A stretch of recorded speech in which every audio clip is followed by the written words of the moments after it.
Stay tuned as I show you how to fix any UPS that is blinking red error light and won't turn on at all.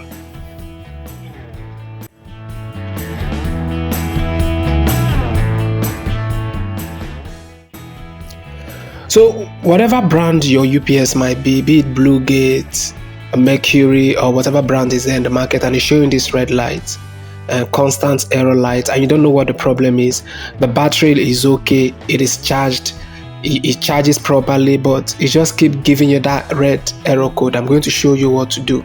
So the first thing we want to do is to disconnect it from the electric socket, and so that we work safely. I'm going to remove all the screws downward at the bottom here. The design of your own UPS might be a bit different, but don't, it is not an issue. Just locate the areas where the screws are and just remove the screw. For this brand I'm working with, the screw is at the bottom end of the UPS. So I'm going to take out all the screws. For this one, we have about 4 screws. Yours can be more than that or less than that. So I'll take out all the screws, then remove the outer casing. These are the screws. Then I'll take out the outer casing so that I'll get access to the inner part of this UPS.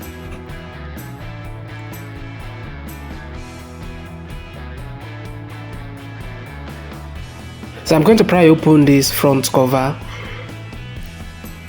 so that this outer casing will come off easily. Like I said earlier, yours can be a bit different. Just take your time and look for the design of yours and open it. The most important thing is getting access to the inner part of the UPS so that we can work on it.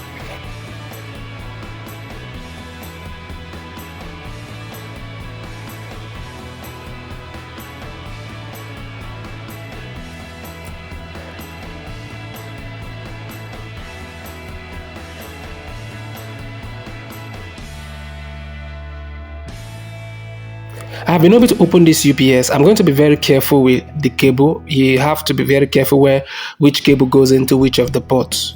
We have transformer here, and you have to be very careful. If you plug it into the wrong port, it might blow the transformer there. So that is why you have to be very careful. Take note of where the blue cable goes into.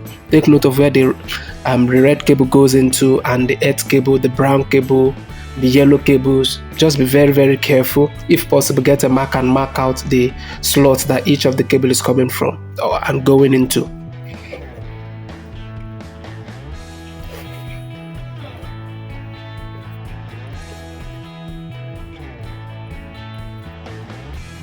So these are the batteries. This model I'm working with works with 2 batteries inside, 2 12-volt batteries. So these batteries are okay, they are all fine. And then if you're in doubt of yours, you can still check with the multimeter, but this is fine because the UPS is new. It has not been used for up to 6 months, so these issues don't come up at this particular time. So what I'll do is to take note of where each of the cable is going to, and then I'll disconnect each of the cable, then I'm going to remove the logic board there. You can see a board there. There's a board there that we'll just remove, and that is the area that we'll be working with. This is what the board looks like. Some set of screws, like 3 or 4 screws, are holding the board down. So to get the board out, I'm going to lose out all the screws that is holding the board down, because our major work is going to be on the board itself. The transformer is okay and the battery is okay. The next place we're going to check is this particular board here. And if you take note, you can see this area looks like something that is burnt.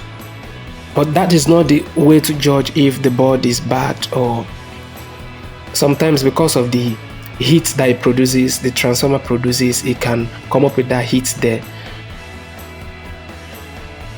So I'm just going to remove the board and I'll do proper testing just to be sure that I am doing the right thing.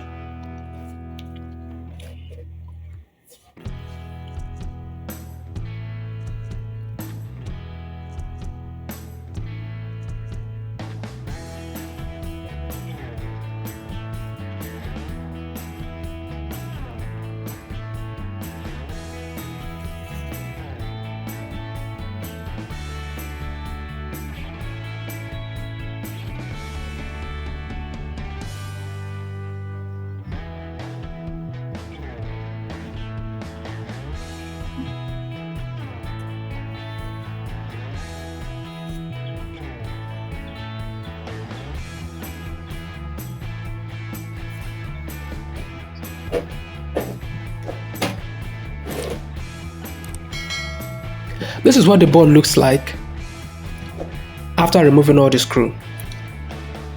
I'm going to detach this cable that is coming from the transformer so that the board can be free for me to work on.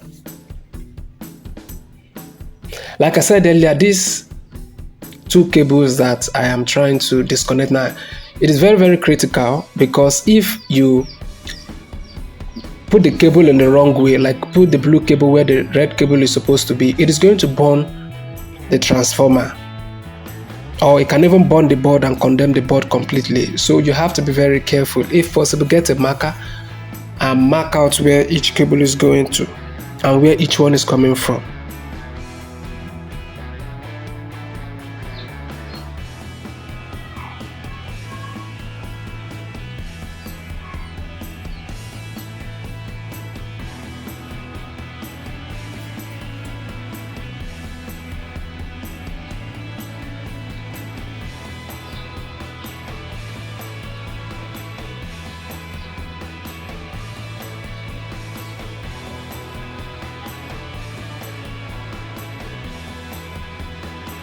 Okay, so let's get a closer look at this logic board. Okay, I'll just attach this. Okay, so this is the board. This is what the board looks like. You can see this area look like something that is burnt. You can see all this burnt area, the brownish area. Even at the flip side, you can see that looks like something is burnt here.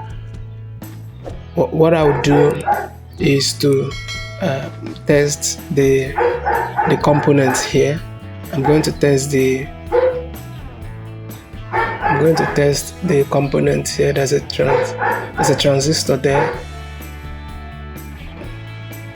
I will test it, but I'm not sure that the transistor is bad from experience. Normally it happens this way. It can be brown, have this burnt color as if there's a problem there. That is not the issue. So we will look at just the burnt area and assume that because it's burnt, that is where the problem is. You can see that the capacitors are all looking, none of them is swollen. So probably the problem might not be from these particular areas that we're working on. So you're going to take note of the physical components you can see, and then this IC is where the issue is most of the time. If you test other components on the board like your capacitors, this IC is often where the problem is. And this IC is something that you might not be able to get easily in the market. So I'll just advise you to just get another board. You can get a universal board, generic board that can work with any UPS. Thank you for watching. I'll see you some other time.